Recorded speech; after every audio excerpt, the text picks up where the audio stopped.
Pessoal, bom dia a todos. Hoje a gente começa o terceiro dia da semana acadêmica e hoje a gente vai ter uma atividade que é o seminário de graduação em física. E aí então o Igor vai apresentar para vocês o nosso palestrante. Bom dia a todos. Hoje no seminário de graduação em física, Leonardo Parax Kutelak, que é graduando aqui na Universidade Federal do Paraná em bacharelado em física.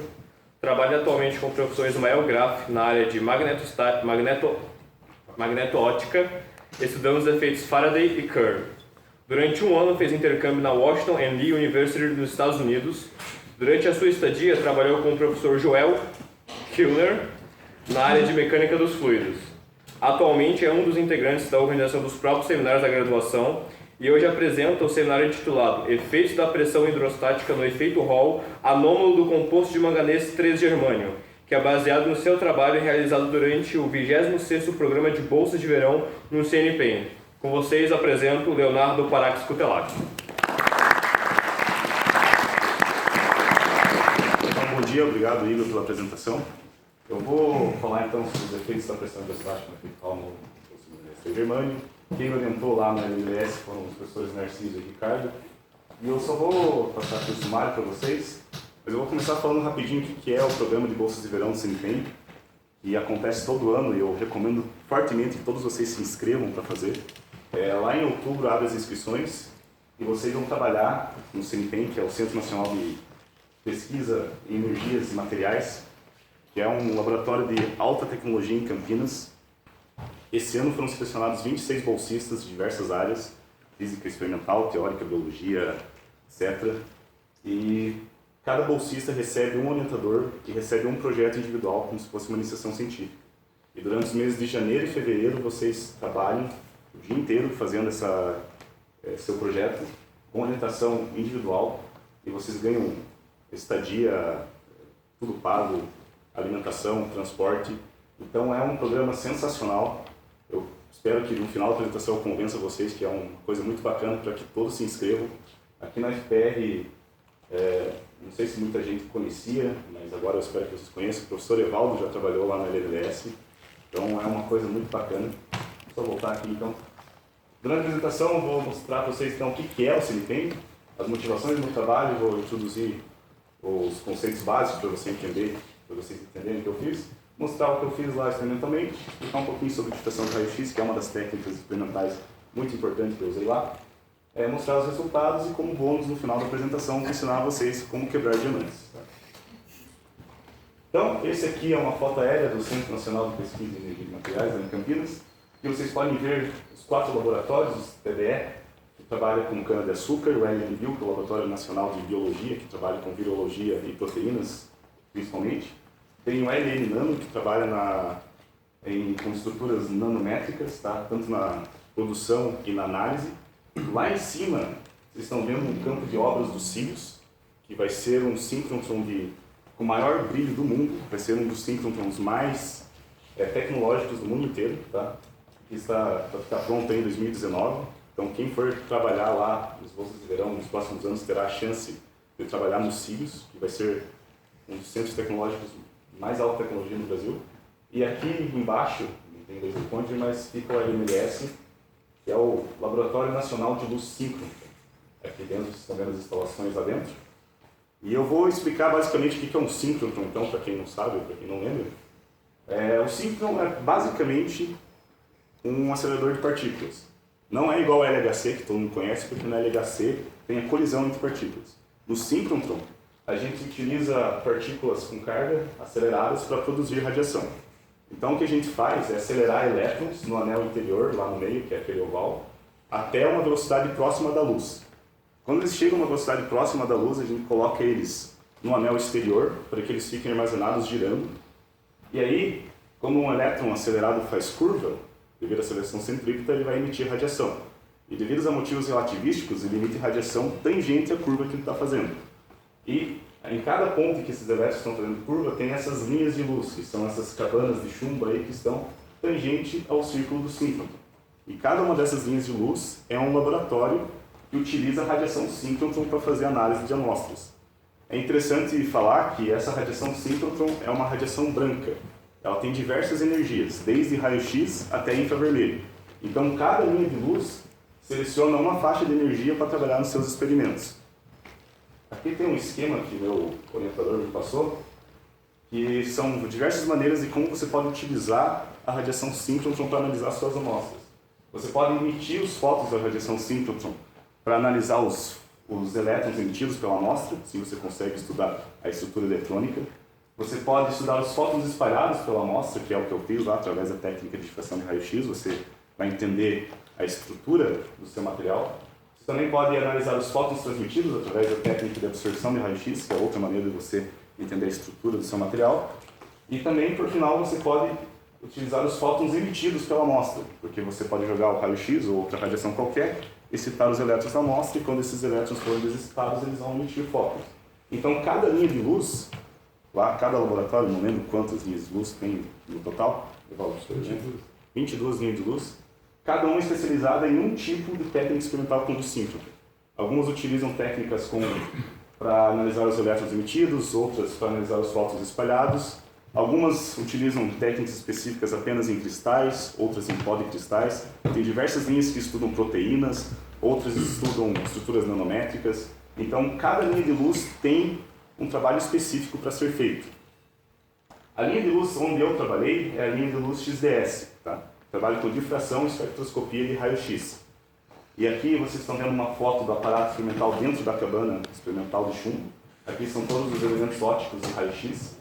Ali no meio, dentro daquele círculo azul, claro, ou verde, é onde é colocadas as amostras e por onde passa o raio-x, e é onde a gente faz as análises da difração. E essa linha tem um diferencial, que a gente trabalha com experimentos sob condições extremas, ou seja, altas pressões, baixas temperaturas ou altas temperaturas. No meu trabalho, a gente trabalhou com materiais sob altas pressões. E a motivação para trabalhar materiais sob altas pressões, como exemplo, a gente tem que, em Harvard, no começo do ano, em janeiro, foi observado hidrogênio na forma metálica, utilizando técnicas experimentais muito parecidas que eu vou mostrar para vocês. Isso é interessante porque, além de você poder estudar propriedades desse material, que é encontrado abundantemente no universo inteiro, ele também é interessante para o estudo de supercondutores, porque se acredita que o hidrogênio metálico vai se comportar como um supercondutor. E supercondutor é muito interessante porque ele pode transmitir energia elétrica sem perda de energia, sem dissipação. Ou seja, você pode passar uma corrente elétrica lá que a resistência vai ser igual a zero. E isso é muito interessante para diversas aplicações tecnológicas. Mas tem um problema. A maioria dos supercondutores que nós vimos hoje em dia só funcionam a baixas temperaturas, na ordem de 5 a 10 Kelvin.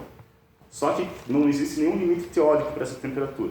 E se acredita que com altas pressões é possível ter um supercondutor à temperatura ambiente. E aí, todas as aplicações práticas seriam muito mais fáceis de serem feitas. Outra coisa interessante que a gente faz aqui no Brasil, no LNLS, é a produção de diamantes.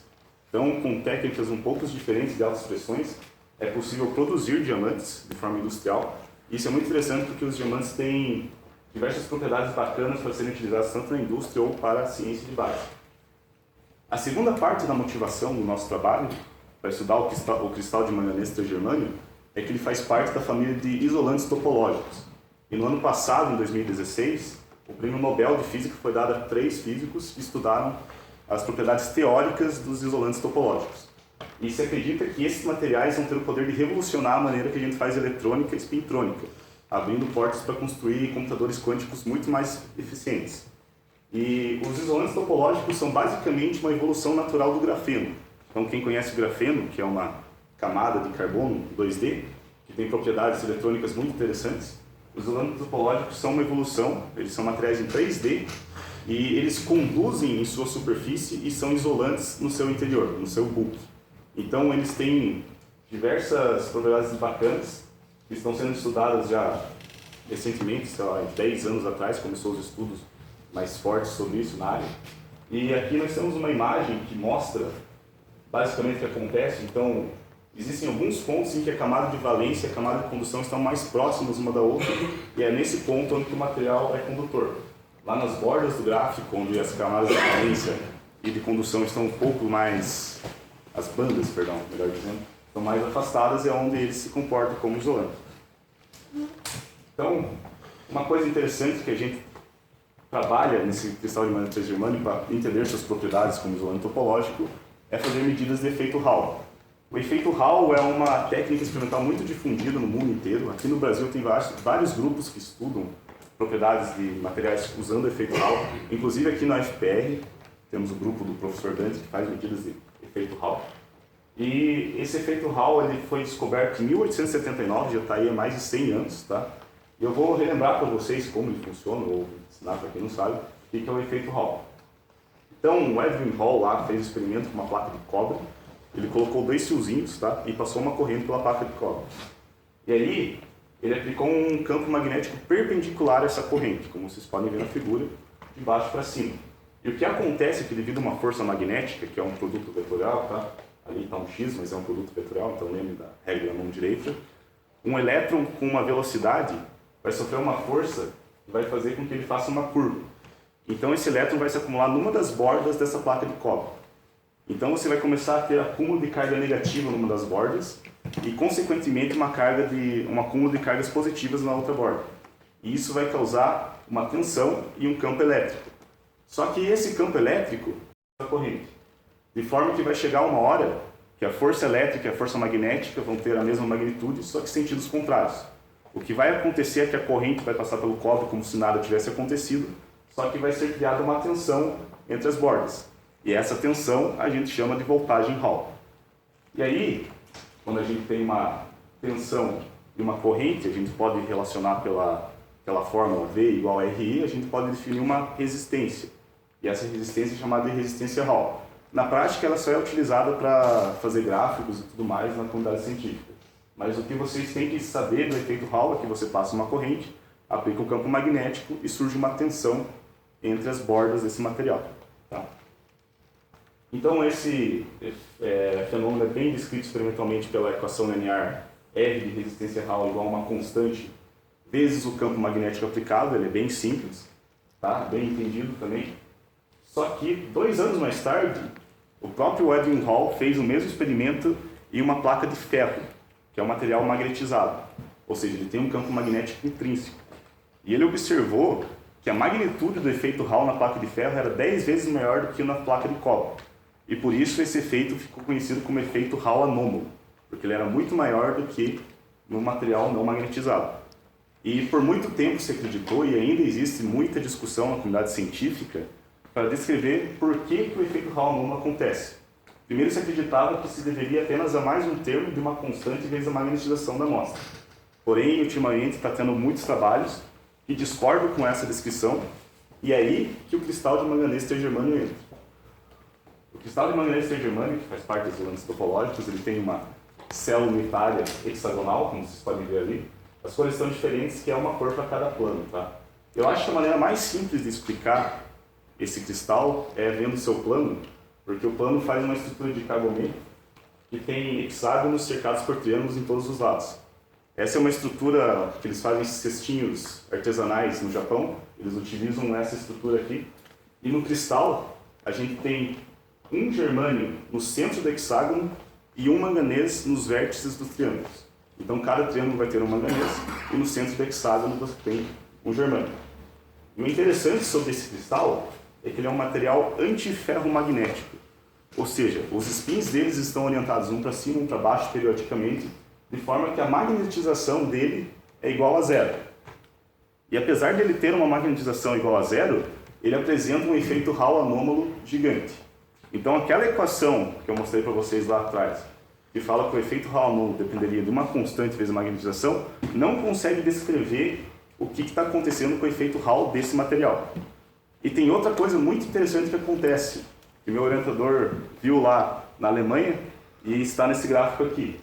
O efeito Hall dessa amostra muda com a pressão aplicada sobre o cristal. Então o que vocês estão vendo nesse gráfico são 3 curvas de resistência Hall por campo magnético aplicado na amostra. A curva verde é a pressão atmosférica no nível do mar, e vocês veem que é o esperado que isso acontece, porque você aplica um campo magnético, a voltagem Hall vai estar positiva, como o campo magnético é negativo. Você colocou, por exemplo, o campo magnético de baixo para cima, os elétrons foram para um lado, criou uma tensão na plaquinha de manganês germânio.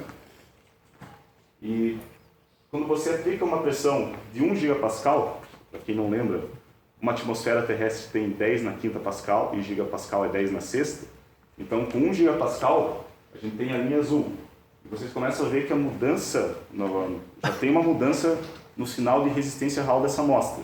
Vocês começam a ver que ela já não é mais uma polarização constante, a polarização começa a diminuir conforme o campo magnético diminui também, e tem também a inversão do sinal, quando você inverte ali, né, a direção do campo magnético, como é esperado, porque no campo magnético de cima para baixo, por exemplo, os elétrons vão para o lado, e no campo magnético de baixo para cima, os elétrons vão ir para o outro lado, né, devido à regra da mão direita. E, mais interessante ainda, quando a gente aplica uma pressão de 3 gigapascal nessa amostra, como vocês podem ver na linha vermelha, a gente tem a abertura de uma esterese, tá? Que a esterese depende do campo magnético que tinha anteriormente na amostra, então por isso que o caminho que o gráfico faz é diferente, dependendo se você está subindo ou descendo o seu campo magnético. E mais interessante ainda, se vocês prestarem atenção, diferente da linha azul e verde, na linha vermelha, quando você tem um campo magnético negativo, a resistência Hall também está negativa. Ou seja, de alguma maneira, os elétrons não estão se comportando na maneira convencional de se ir por uma borda, na borda que é esperada para eles ir. Então está acontecendo alguma coisa nesse cristal de manganês germânio sob altas pressões que faz com que o efeito Hall anômalo dele mude. E era isso que a gente queria ver aqui no Brasil. Nós queríamos reproduzir esse experimento que foi feito lá na Alemanha, para ver o que está acontecendo com o efeito Hall anômalo. A gente queria chegar até 15 gigapascal de pressão aplicada sobre o cristal, para ver o que acontecia mais para frente no efeito Hall anômalo dessa amostra. E simultaneamente à medida de efeito Hall anômalo, nós queríamos fazer uma medida de difração de raio-x para ver como a estrutura desse cristal estava mudando.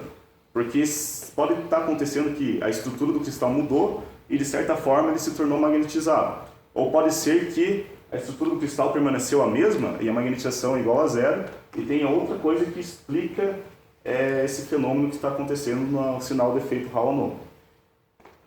E como que a gente faz para aplicar pressão nesse cristal? A gente utiliza a técnica de células de bigorna de diamante, ou Diamond Anvil Cells, as DAC.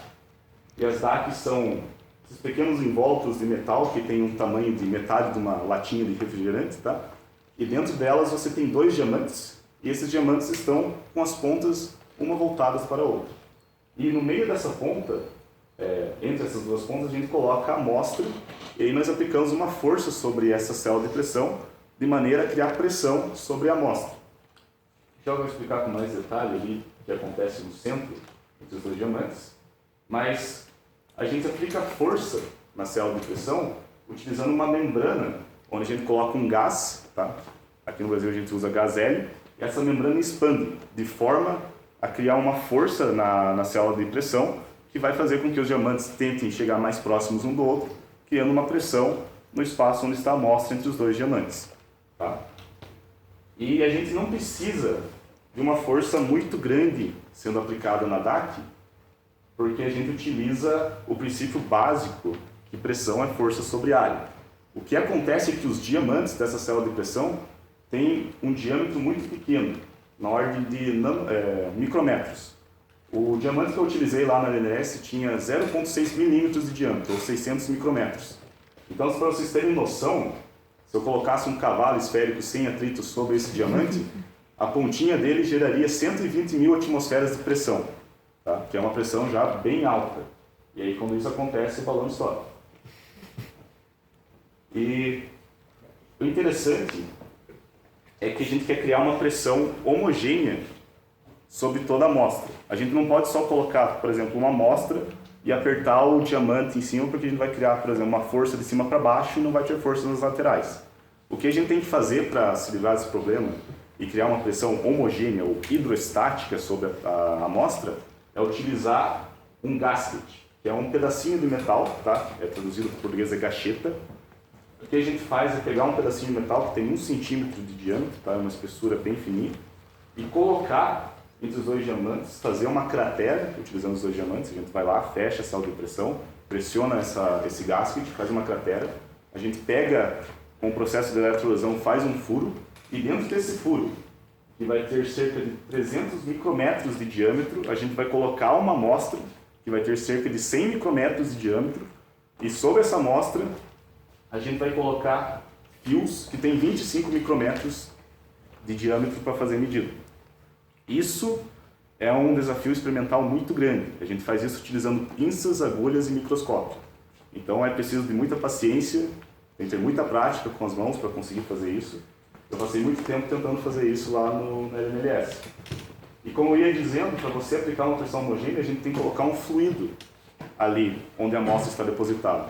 Então, nesse furo onde fica a amostra, a gente coloca uma mistura de metanol e etanol, de forma que você vai ter um fluido, e aí quando você aperta os diamantes, o fluido vai fazer com que a pressão sobre a amostra seja homogênea, vindo de todas as direções. Uma pressão hidrostática. Tá? E aqui vocês veem, então, uma célula de pressão dentro da linha de luz XDS. Tá? Ali é onde ela fica suspensa e por onde passa o raio-x para a gente fazer as amostras, as medidas de difração. E nessa figura, o que vocês estão vendo ali é um laser azul, tá? Não é o raio-x. A gente não consegue ver o raio-x assim. A gente está vendo o laser azul, e esse laser azul é como a gente faz para medir a pressão dentro da célula de pressão. Porque a célula de pressão, como vocês viram, tem um espaço para amostras muito pequenas. A gente não pode colocar um barômetro lá dentro para saber qual que é a pressão que a gente tem. O que a gente faz para medir a pressão é utilizar da fluorescência ou luminescência do rubi. Como que isso funciona? A gente joga aquele laser azul sobre um cristal de rubi que foi colocado junto com a amostra. Esse rubi vai ter um elétron do seu estado fundamental excitado. Esse elétron vai ir com um estado excitado e ele vai começar a perder energia, fazendo com que a rede cristalina vibre. Então, para quem faz estado sólido, ele vai perder energia para os modos acústicos vibracionais. E depois de certo tempo, depois que ele fez com que o cristal vibrasse um pouco, esse elétron vai decair novamente e ele vai emitir um fóton. Só que esse fóton vai ter uma energia um pouco mais baixa do que o fóton do laser azul.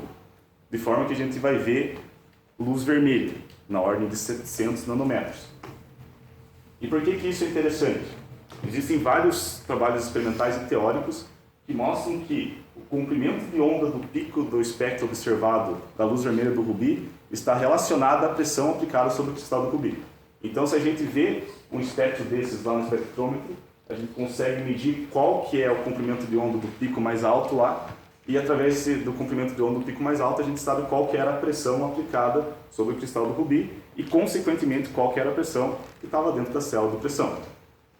Quando a gente tem, aqui então nesse gráfico a gente tem dois espectros diferentes, um espectro azul que está numa pressão mais baixa e um espectro vermelho que está numa pressão mais alta. Quando a gente tem uma pressão hidrostática, a gente vê esses picos bem definidos, com uma base não muito larga, de forma que eles ficam bonitinhos dessa maneira. Então, eu vou mostrar para vocês agora o procedimento experimental, tá? Eu vou mostrar para vocês o trabalho que eu fiz, o que a gente conseguiu.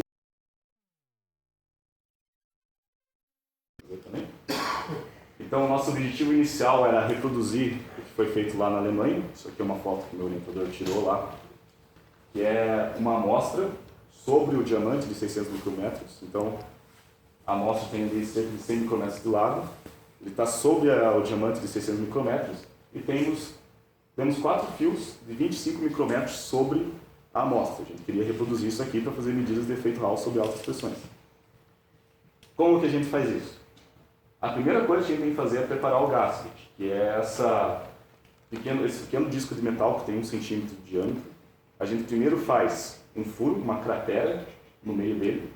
Como eu já falei, a gente faz a cratera com diamante, depois faz um furo com eletroerosão. E aí, depois que a gente faz esse furo, o gasket tem que ficar dentro da célula de pressão com um furo alinhado no centro do diamante. Depois que ele está alinhado no centro do diamante, esse gasket não pode se mexer. Porque se tiver um pouquinho para o lado ou um pouquinho para o outro, a gente pode fazer com que o gasket se deforme quando a gente fechar a célula de pressão, e aí o gasket vai quebrar e a gente vai perder a amostra. Então é muito importante que isso esteja fixo dentro da célula de pressão e não se mexa. Depois que a gente fez com que ele estivesse fixo, a gente tem que isolar o gasket, porque a gente vai passar fios que vão passar corrente elétrica e o gasket de metal. A gente não quer que passe corrente elétrica no gasket de metal, porque senão a gente não vai saber qual que é a corrente elétrica que está na amostra. Então é importantíssimo que a gente passe um material isolante sobre toda a superfície do gasket. A gente pega uma cola Stycast preta e com agulha passa sobre esse gasket, e aí a gente espera umas 26 horas para essa cola secar. E aí depois que essa cola preta está seca, a gente também tem que isolar a cratera, porque por ali dentro da cratera também vão passar os fios de platina. E esses fios de platina vão conduzir para o gasket caso eles encostem com o metal. Então aqui na cratera a gente passa uma cola Stycast misturada com alumina, que a alumina é um pozinho e a cola Stycast é uma gosminha transparente assim. Então eu tive que misturar o pozinho na gosminha e ficar misturando ela 3 horas até que ela ficasse na consistência de uma cola tenaz. E aí quando a gente coloca ela ali no meio, a gente tem que fechar a célula de pressão para que ela não fique muito espessa e de forma que a cratera não seja condutora também. Depois que tudo isso está feito, a gente começa a colocar os fios de platina de forma que eles cheguem no furo do gasket. Então ali na figura da direita de vocês estão vendo um fio de platina com 25 micrômetros de diâmetro dentro do furo de 300 micrômetros de diâmetro. Eu tinha que colocar 4 fios dentro desse furo. Então nessa foto vocês veem que eu coloquei um. Foi uma foto, quando eu coloquei meu primeiro eu tirei uma foto porque eu fiquei muito feliz. Eu tinha que colocar mais 3, só que existiam diversos problemas. Quando eu colocava o segundo, o primeiro caía. Quando eu ia colocar, eu tinha 2, eu ia colocar o terceiro, os outros 2 caíam. Quando eu ia colocar um, o fio arrebentava, ou senão a solda era desfeita, daí eu tinha que trocar o fio. O que acontece é que eu tinha essa grandiosa peça auxiliar de plástico, que eu apelidei de peça demoníaca, que tinha que ficar colada também na célula de pressão fixa. Porque é com essa peça que eu faço a conexão entre um fio de cobre padrão com um fio de platina que chega lá no furo do gasket. Então, se essa pecinha se mexesse, todos os fios que estavam lá dentro do furo iam se mexer junto com ela e eles iam cair de dentro do gasket, dentro do furo do gasket. Então, o que aconteceu, numa das vezes que um dos fios arrebentou e eu tive que ressoldar ele, foi que eu deixei o ferro de solda muito tempo sobre essas bolotas de estanho ali. Ele conduziu calor para o plástico derreteu, a pecinha se soltou de dentro da célula de pressão, junto com a pecinha caiu o gasket, caiu todo o meu trabalho no chão.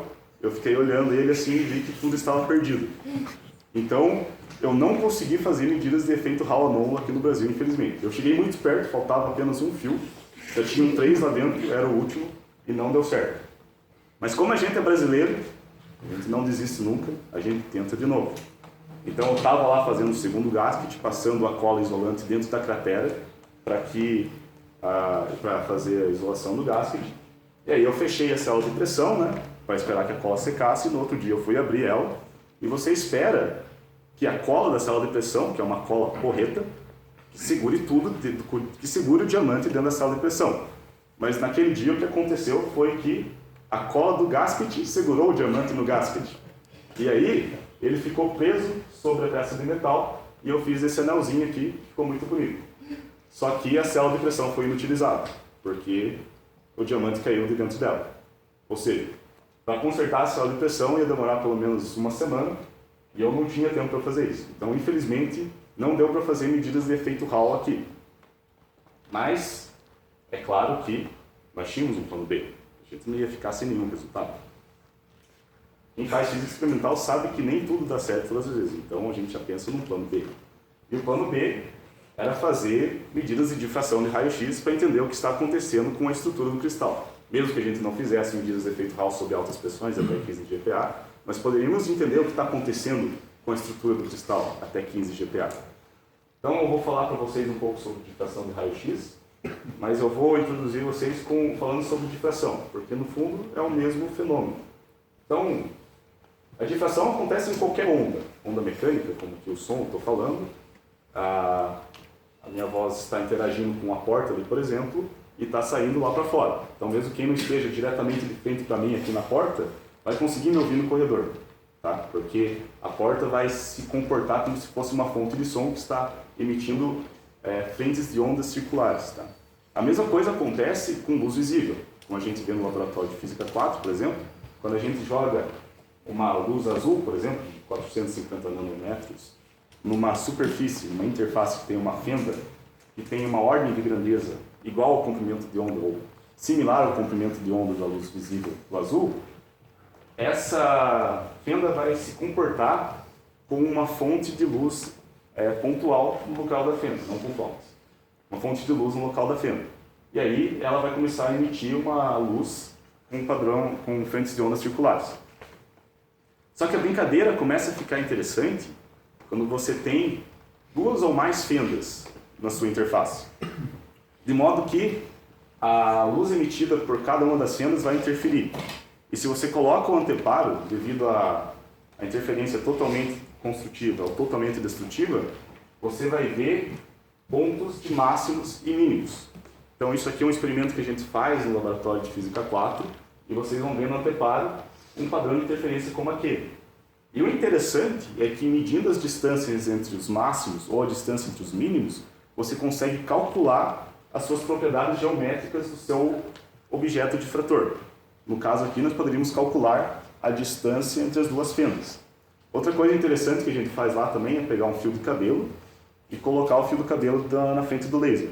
E como o fio de cabelo é o complemento de uma fenda, digamos assim, você também veria um padrão de interferência e você ia conseguir medir qual que é a espessura do fio de cabelo, que tem na ordem de nanômetros.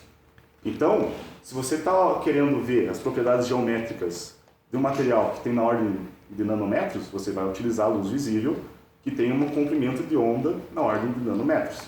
Se você quiser ver propriedades geométricas de um material, como o cristal, que tem distâncias entre átomos na ordem de angstrom, que é 10 a menos 10 metros, você vai utilizar uma onda eletromagnética que tem um comprimento de onda na ordem de angstrom. E essa onda eletromagnética são os raios-x. O raio-x é uma onda eletromagnética altamente energética, com uma frequência muito grande, portanto com um comprimento de onda pequeno, na ordem de 10 a menos 10 metros. E o que acontece é quando você joga esse raio-x num cristal, você vai ver um padrão de difração, que você pode detectar com o CCD, por exemplo, como na figura da direita. E para quem faz estado sólido, vocês sabem que o padrão de difração vai viver no espaço recíproco, tá? E você pode fazer uma transformada de Fourier para entender as propriedades do seu cristal. Mas, mais basicamente, como a gente sempre começa a aprender raio-x, a gente vê a lei de Bragg. Então todo mundo que vai ver difração de raio-x vai ver a lei de Bragg. E a lei de Bragg está mostrada na figura da direita ali, e é 2D seno θ igual a n lambda. Tá? Então o que está acontecendo nessa equação? O D é a distância interplanar entre os planos do cristal.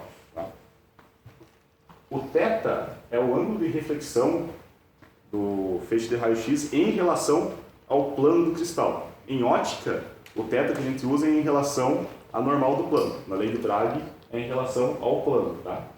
De modo que a distância entre que a luz vai percorrer entre os dois planos vai ser 2D seno θ. Fazendo uma pequena geometria ali, eu não vou fazer aqui agora, mas vocês podem acreditar em mim, que é aproximadamente 2D seno θ. E o M é a ordem de difração que você vai ter. Você pode ter uma difração de primeira ordem, segunda ordem, terceira ordem, etc. e tal. E o lambda é o comprimento de onda do teu raio-x, ou da onda que você está mandando lá para cima do cristal. Geralmente, o que acontece nos experimentos de difração de raio-x é que a gente controla o lambda, a gente sabe qual que é o comprimento de onda do raio-x que a gente tem lá, a gente vai medir o θ, e com essas duas informações, nós calculamos o D, de forma que é possível saber qual que é a distância interplanar de um plano do cristal. Só que, se nós tivéssemos um cristal quadradinho, como o da figura ali, a gente só ia conseguir calcular o D de um dos planos. Então a gente não ia conseguir saber qual que é a geometria completa desse cristal. Então o que a gente ia ter que fazer era ficar girando o cristal até que a gente conseguisse o D de todos os planos. Só que isso não é prático, principalmente dentro de uma célula de pressão, como vocês viram. Só vai ter um pequeno furinho para passar um raio-x. Você não pode ficar girando a célula de pressão de forma de conseguir o D de todos os planos desse cristal. Então o que a gente faz é usar a técnica de difração de raio-x em pó cristalino, ou policristal. Como que isso funciona? A gente pega um cristal moe ele em vários pedacinhos, de forma que a gente tem um número muito grande de cristaletos, que são esses cristalzinhos bem pequenos. A gente coloca ele num recipiente, no nosso caso é na célula de pressão, e o que vai acontecer é que você vai ter cristais orientados de maneira aleatória em todas as direções. E quando você tem cristais em número suficiente, você vai conseguir ver o padrão de difração de todos os planos usando um único raio-x. Isso aqui é uma medida que eu fiz lá no LLS, é um padrão de difração circular. Aqui a gente não tem o círculo completo, tá? Essas linhas pretas ali é onde o raio-x bateu no CCD, que é o nosso detector. E cada círculo aqui, cada círculo com raio diferente, corresponde a um dos planos do cristal. Então a gente consegue calcular, através de um processo de integração, quais que são os D da lei de Bragg, utilizando esses padrões de difrações circulares. Tá? E aqui então está um esquema de como isso funciona lá na linha de luz XDS. A gente faz com que o raio-x passe pela célula de pressão. Aí a gente pode aumentar a pressão utilizando a membrana, que eu mostrei lá no começo da apresentação. E aí a gente faz a difração de raio-x no cristal sob diversas pressões diferentes. E aí, com esses padrões de difração, a gente consegue ver quais que são as propriedades geométricas do cristal com diferentes pressões sendo aplicadas sobre ele. Tá? Então, eu vou mostrar para vocês os resultados aqui. Só vou tomar um vinho.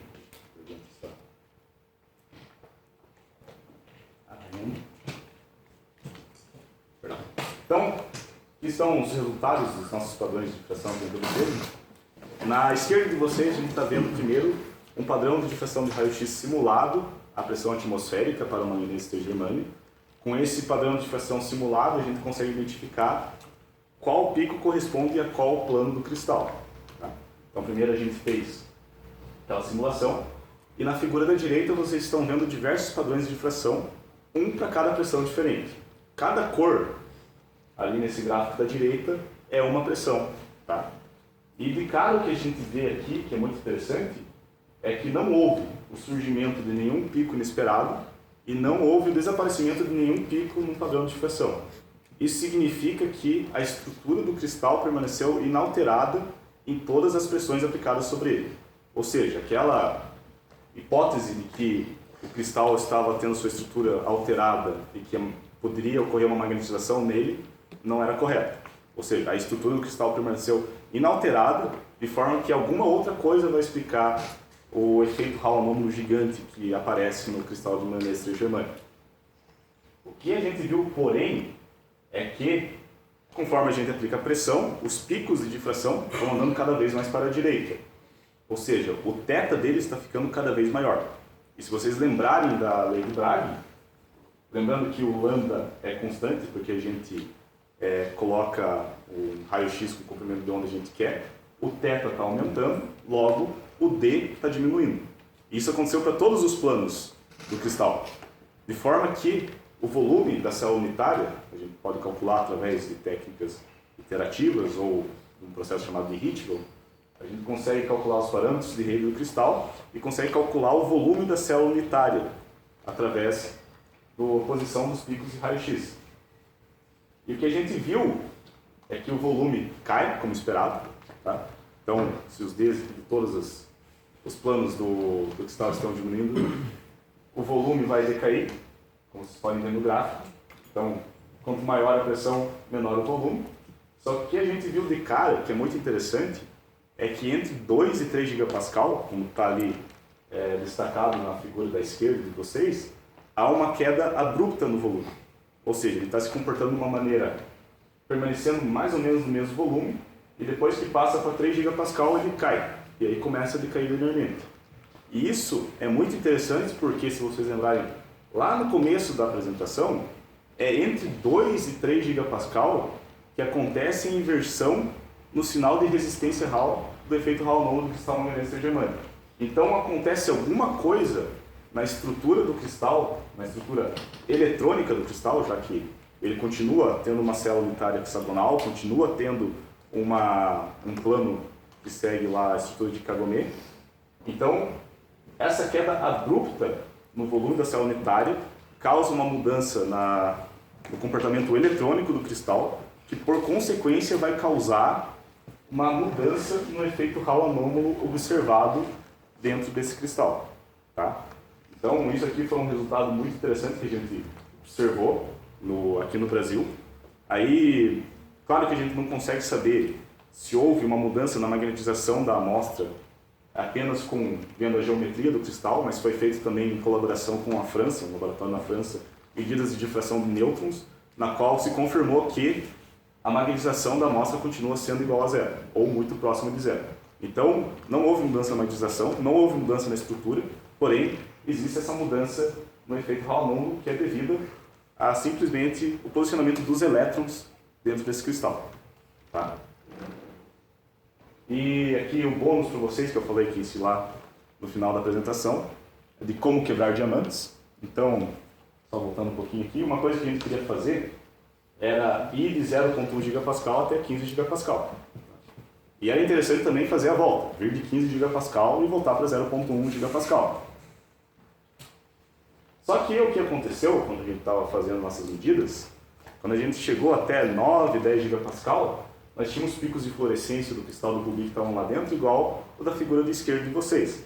Picos bem definidos, com uma largura não muito grande, que a gente podia calcular uma pressão e ver que a pressão dentro da célula era hidrostática. Só que quando a gente chegou a 14 gigapascal, a gente começou a ver uma fluorescência do rubi, um padrão de fluorescência do rubi, como o da figura da direita. E aí vocês começam a ver que os picos estão mais largos e tem vários picos secundários aparecendo, como por exemplo ali 699,52 nanômetros. Isso significa que existiam diferentes pressões em diferentes pontos do cristal de rubi. Ou seja, tinha um pedaço do rubi que estava sofrendo uma pressão quase de 18 gigapascal, enquanto outro pedaço do rubi estava sofrendo uma pressão de 14 gigapascal ou menos. E isso não caracteriza uma pressão hidrostática. De fato, isso caracteriza uma pressão não hidrostática. De forma que, dentro da célula do diamante, tinha um pedaço do diamante que estava sofrendo uma pressão absurda, de 18 gigapascal, cujo qual o nosso diamante não era feito para comportar, e outra estava sofrendo uma pressão de 14 gigapascal. E quando você aplica uma pressão muito alta num ponto do diamante, uma pressão muito baixa no ponto do outro, no outro ponto dele, você...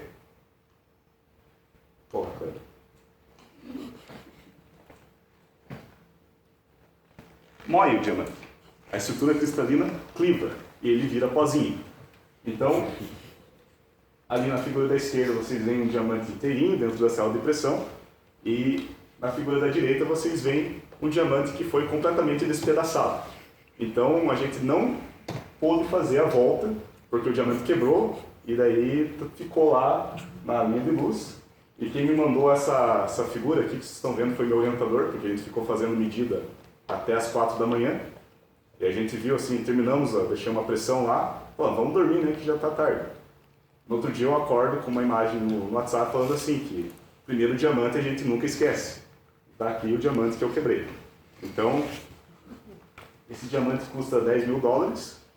Então, toda vez que vocês quebrarem alguma coisa no laboratório, lembre que teve alguém que já quebrou um diamante. E esse alguém fui eu. Mas, enfim... O cara não conta nem pilha para o negócio que me interessa. A gente concluiu, então, que a gente quase conseguiu fazer uma célula de pressão pronta para realizar medidas de efeito Hall sobre altas pressões aqui no Brasil. Faltou realmente muito pouco, foi falta de sorte não ter conseguido fazer. E a gente conseguiu fazer com sucesso as medidas de difração de raio-x sobre altas pressões. E com essas medidas de difração de raio-x, a gente conseguiu ver que a estrutura do cristal de manganês de germânio não muda, de forma que deve haver uma mudança na sua estrutura eletrônica que vai causar uma mudança no sinal de efeito Hall anômalo dessa amostra. Então, só queria agradecer aqui no final a CAPES, o CNPq, pelo apoio financeiro, a organização da 26º Programa de Bolsa de Verão do CNPq, tá? Também os meus orientadores lá na LNLS, o Narciso e o Ricardo, ao meu orientador aqui na FPR, o Ismael, por ter me apresentado esse programa e ter me feito eu me inscrever, aos meus colegas que organizam aqui os seminários de graduação em Física, a Bruna, o Gabriel e o Igor, que me deram a oportunidade de apresentar os seminários para vocês aqui na semana acadêmica, E também a todos os meus amigos bolsistas do CNPEM, que vieram de todos os lugares da América Latina e que tornaram a experiência lá em Campinas muito mais agradável e divertida. Então eu agradeço a atenção de todos e fico aberto a questões.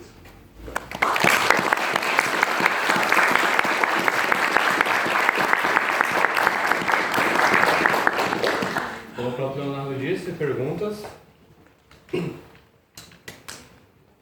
Eu tenho, na verdade, tá? Vocês descobriram algum motivo pelo qual a pressão não foi hidrostática? Sim, quando o etanol atinge 10 gigapascal, ele passa da forma líquida para a forma sólida.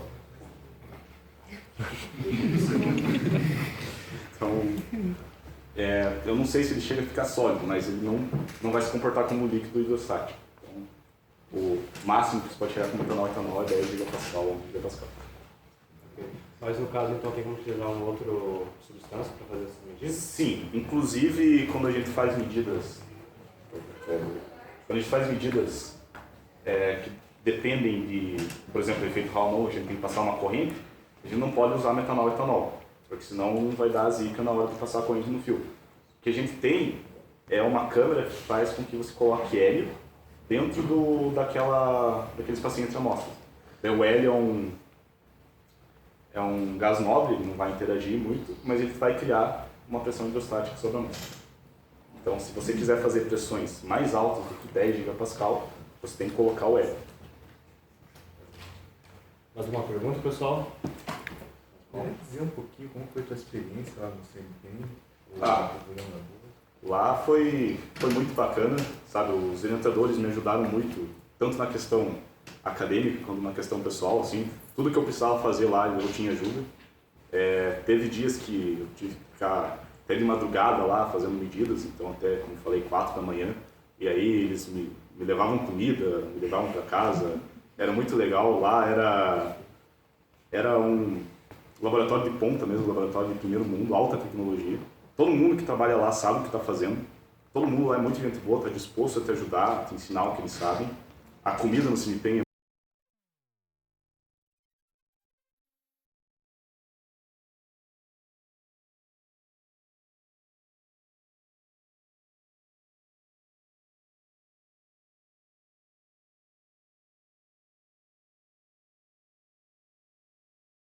o refeitório deles é sensacional.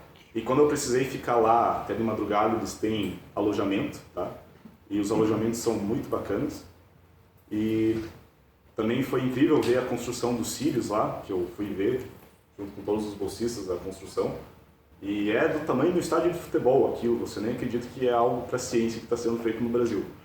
Então, é incrível, eu acho que é uma oportunidade muito boa para todos os físicos do Brasil irem para lá, para aprender a trabalhar com técnicas de luz síncrono, principalmente pela oportunidade que vocês vão ter em breve de trabalhar no CIRIUS, que vai ser um centro tecnológico de alta ponta que vai atrair cientistas do mundo inteiro para cá. Então, se vocês conseguirem ir para lá trabalhar no LNLS agora, vocês vão ter portas abertas para conseguir algo muito maior daqui a poucos anos. E sem falar que todo o processo de bolsas de verão lá é incrível, assim, pelo fato de que a gente morou numa pousada bem legal lá, a gente tinha transporte para ir da pousada para o CNPEM todo dia, a gente tinha café da manhã, almoço, e conviver com os bolsistas lá foi super bacana, assim, porque tinha gente do Brasil inteiro, tinha gente da América Latina inteira, assim, de diversos países, então era algo muito divertido. Algo mais? Mais uma salva de palmas para o nosso professor.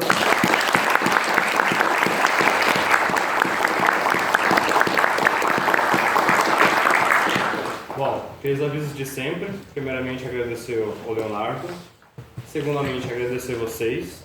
Mesmo que alguns professores aqui do departamento desdenhem da nossa iniciativa, devido a vocês que a gente faz, é para vocês que a gente faz, e no futuro bem próximo pode ser vocês a estarem aqui apresentando para vocês, ok? Outro aviso, novamente, sempre está no Facebook os certificados futuros e os próximos seminários. Inclusive, em comemoração ao Dia da Independência Norueguesa, em 17 de maio, o professor Evaldo vai apresentar o próximo seminário aqui. Esperamos a participação de todos vocês. Muito obrigado.